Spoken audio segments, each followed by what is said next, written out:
நாங்க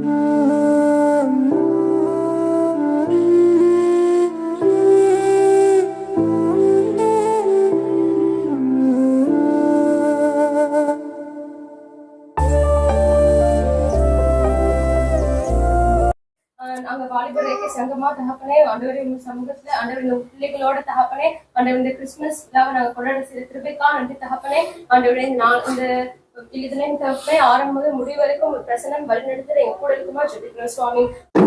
உங்களுக்காக எங்க பிள்ளைங்க எல்லாம் வந்திருக்கிறாங்க சர்ச்சில இருந்து. அவங்க ஒரு அழகான கிறிஸ்துமஸ் பாட்டு உங்களுக்கு பாட போறாங்க. இயேசு கிறிஸ்துவனுடைய பிறப்பை இன்னும் 2 நாள்ல நம்ம கொண்டாட இருக்கிறோம். டிசம்பர் தொடங்கிட்டாலே நாம இந்த தாத்தாவை அழைச்சிக்கிட்டு ஐயா இல்ல நாங்கெல்லாம் எல்லாருக்கும் போய் நற்செய்தி சொல்லிட்டு இருப்போம். இயேசு கிறிஸ்துவனுடைய அன்பை பத்தி நாங்க சொல்லுவோம். இன்னைக்கும் அதுக்கு தான் உங்களுடைய இடத்துக்கு நாங்க வந்திருக்கிறோம். பிள்ளைங்க எல்லாம் நல்லா பாட போறாங்க. கேட்க ரெடியா இருக்கீங்களா? தயாரா இருக்கீங்களா? சரி, பாடுங்கம்மா. ராஜகுமாரனையே தேவன் தத்து கொடுத்ததையே என்று சொல்வேன், எப்படி சொல்வேன், வார்த்தைகள் பத்தனையே.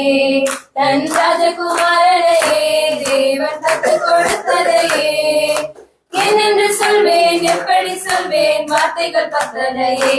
1000 நாவும் அடங்கலையே. கூடி பாடி ஆடி தாளம் போட இங்கு மன்னவன் வந்தாரே.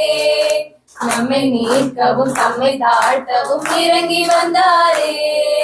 கூடி பாடி ஆடி தாளம் போட இங்கு மன்னவன் வந்தாரே. நம்மை மீட்கவும் தம்மை தாழ்த்தவும் இறங்கி வந்தாரே. தன் ராஜகுமாரனையே தேவன் தத்து கொடுத்ததையே என்னென்று சொல்வேன், எப்படி சொல்வேன், வார்த்தைகள் பத்தனையே. தன் ராஜகுமாரனையே தேவன் தத்து கொடுத்த. நாங்க யாரு அப்படிங்கறத உங்களுக்கு நாங்க சொல்லணும் இல்லையா? நாங்க உங்களுடைய பிள்ளைகள், சரியா?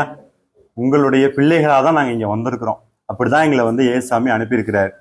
நாங்க பெஸ்லி ஆலயம்னு சொல்லிட்டு நம்ம சர்ச்சு மன்னார்குடியில 120 ஆண்டுகளாக செயல்பட்டு இருக்கு.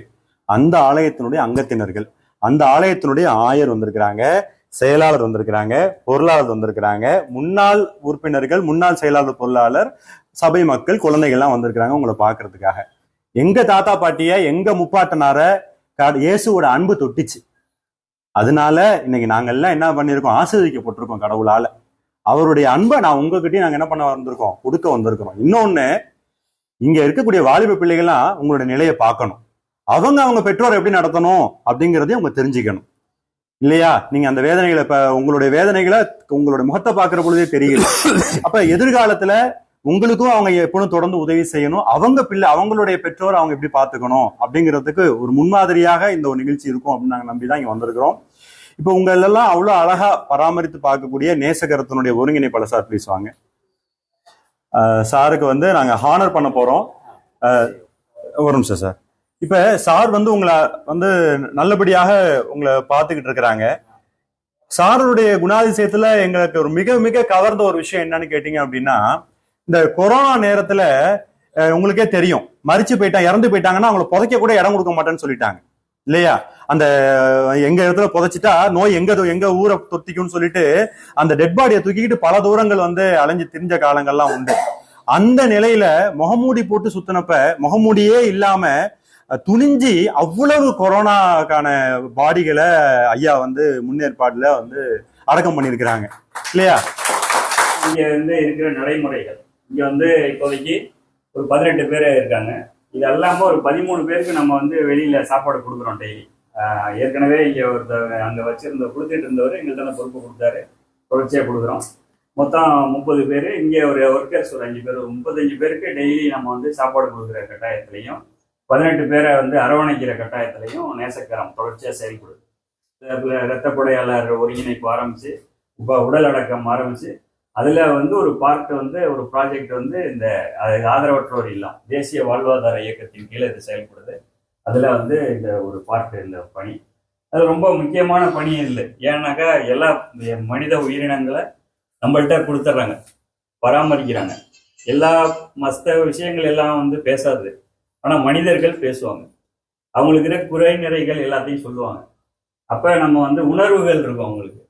இவங்களெல்லாம் பாதுகாக்க வேண்டிய பொறுப்பு நேசக்கரம் அமைப்புக்கு இருக்கு. அந்த அடிப்படையில இதை ரொம்ப செஞ்சிட்டு இருக்கோம். இந்த ஆதரவற்ற உடல் அடக்கம் உட்பட இந்த சேவை பணி உட்பட எனக்கு வந்து ரொம்ப உறுதுணையா இருக்கிறது வந்து பார்த்தோம் அப்படின்னாக்கா என்னுடைய நெருங்கி இருக்கிற கிறிஸ்தவ நண்பர்கள் தான். உண்மையிலே சொல்றேன். ஏன் அப்படின்னாக்கா அதுல வந்து அவங்களுக்கு இயல்பா இருக்கும்னு நினைக்கிறேன், இந்த அன்பை வந்து பகிர்ந்துக்கிறது அப்படின்னு. இப்ப நம்ம தம்பி ஃபெலிக்ஸ் இங்க அடையாளம் காமிச்சாங்க. அதே மாதிரி தாமஸ், தாமஸ் தான் எனக்கு ஃபெலிக்ஸை கொடுத்து உனக்கு ஒரு பொருத்தமான நபரை கொடுக்குறேன், அவர் உனக்கு எல்லா வகையிலையும் உதவியா இருப்பாரு அப்படின்னு சொல்லி ஃபெலிக்ஸை அறிமுகப்படுத்தினது அன்னைக்கு தான். அந்த ஃபெலிக்ஸ் அன்னையிலேருந்து இன்னைக்கு வரைக்கும் பார்த்தீங்க அப்படின்னாக்கா ஒரு நல்ல தொண்டர், சமூக தொண்டர்.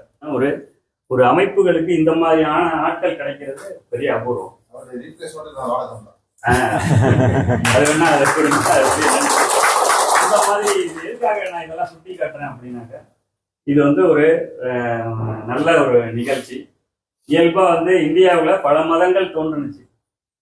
அதுல வந்து ரொம்ப பிடித்து போன மதம் அப்படின்னு பாத்தீங்க அப்படின்னா இந்து மதம், அதுக்கு அடுத்து கிறிஸ்தவ மதம். இதை ஏன் அப்படின்னாக்கா இன்னைக்கும் நம்ம இன்னைக்கு காலண்டரை பாக்குறோம். அசோகர் வாழ்ந்தாரு, தெரியுங்களா? அசோகரை தெரியுமா எல்லாரும் உங்களுக்கு? அவரை சொல்லும் போது அவரோட நூற்றாண்டு என்ன? கிமு 350 அந்த வாக்குலதான் அவரோட இது இருக்கும். 300 to 350 அதுதான் இருக்கும். அந்த கிமுன்னா என்ன? கிறிஸ்து பிறப்பதற்கு முன். சரியா? கிபின்னு சொல்லிதானே இப்ப சொல்லிட்டு கிறிஸ்து அப்ப பிறந்தார். இயல்பா வந்து கடவுளை நம்ம வந்து ஒரு படி உயரத்துக்கு மேல வச்சுதான் கடவுள் வந்து நம்மை மீறிய சக்தி.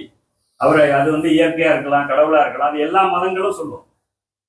சரியா? இப்ப இந்து மதத்துல ராமர் எல்லாம் சொல்றோம், முருகனை சொல்றோம்.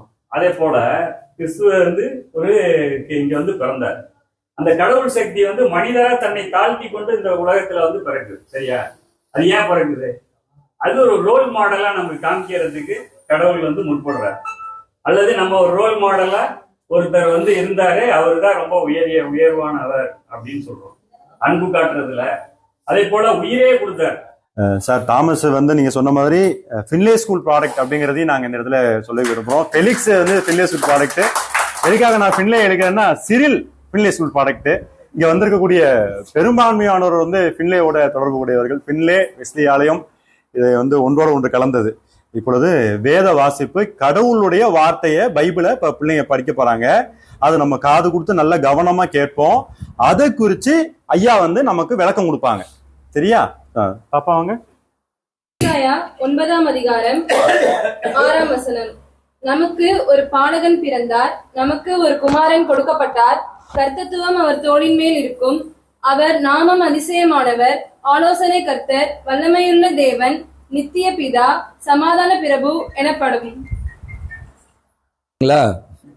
ரொம்ப சந்தோஷம். உங்களை பார்த்ததுல எங்களுக்கு ரொம்ப சந்தோஷம். அது மட்டும் இல்லாம எல்லாரும் அந்த குழந்தைய குறிச்சு தான் வாயார அறிக்கை செய்யும் போது என்ன அறிக்கை செஞ்சாங்க அப்படின்னா, எங்களை காப்பாற்ற வந்த குழந்தை அப்படின்னு சொல்லி சொன்னாங்க. எங்களை காப்பாற்ற வந்த குழந்தை, எங்களை வந்து எதுல இருந்தெல்லாம் காப்பாத்துச்சு அப்படின்னு சொல்லி பார்க்கும்போது ஒரு சின்ன காரியம். ஒரு அம்மா பேரு அன்னாள்.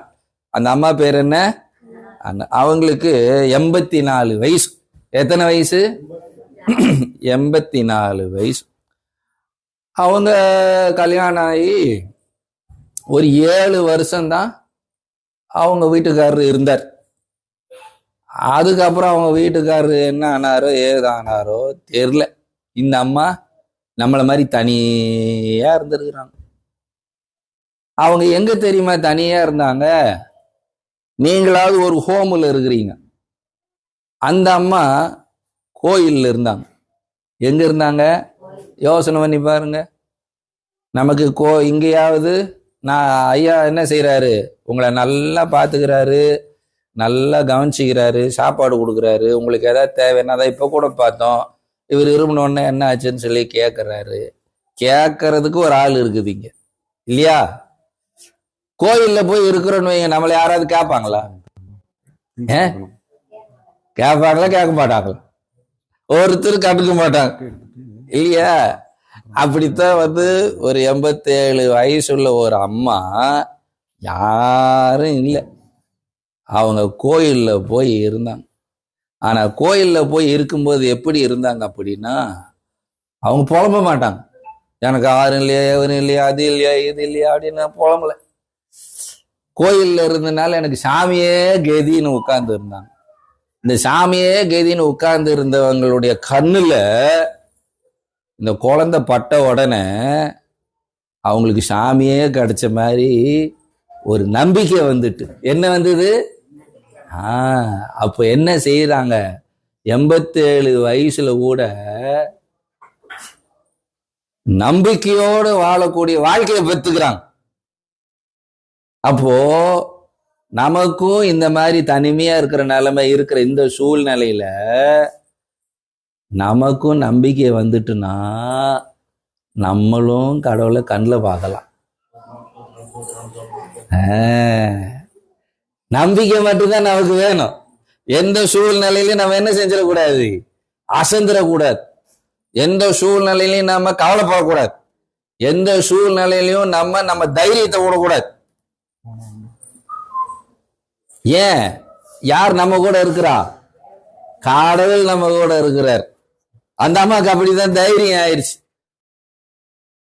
இயேசு கிறிஸ்துவை பத்தியும் 4 பேர் சொல்லியிருப்பாங்க, மற்றவங்களும் சாட்சியா சொல்லியிருப்பாங்க. நீங்க அதை படிங்க, அது உங்களுக்கு ஆசீர்வாதமா இருக்கும். சரியா? ரைட், ரொம்ப நன்றி. இந்தாங்க ஐயா, இதை வச்சுக்கோங்க.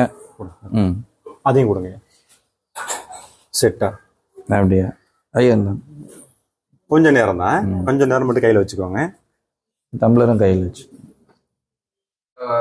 எங்களுக்கு வந்து ஒரு ஃப்ரீடம் கொடுத்து நீங்க பண்ணுங்க, நீங்க செய்யுங்க அப்படின்னு சொல்லி வாலிபர்களுக்கு ஒரு உந்துதலாக இருந்த போதகர் ஐயா நன்றி. அதுக்கு உறுதுணையாக செயலர் ஐயா இளங்கோவன் சார் இருக்கிறாரு. அதுக்கப்புறம் வந்து பொருளராக சீலன் ஐயா இருக்கிறாங்க. இவங்கெல்லாம் வந்து பேக் அண்ட் சப்போர்ட். நாங்க செயல்படணும்னா இவங்க எங்களுக்கு உந்துதல் கொடுக்கணும். வண்டியில இதுக்கு பொருளாதார உதவின்னு ஒண்ணு இருக்கும்ல, நமக்கு உங்களுக்கு செய்யறோம், நாங்க எங்கேருந்து செய்யறது? எங்க பாக்கெட்லயும் செய்ய முடியாது.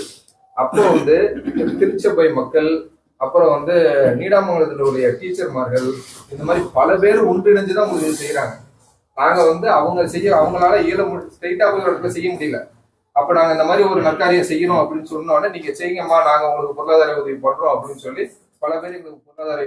ஆமாம் கடவுளே, அவர்களோடு எப்பொழுதும் நீங்களே துணை நின்று அவர்களுக்கு நல்ல சுகத்தையும் இடத்தையும் கொடுத்து அவர்கள் சந்தோஷமாக வாழ உதவி பண்ணுங்க தேவனே.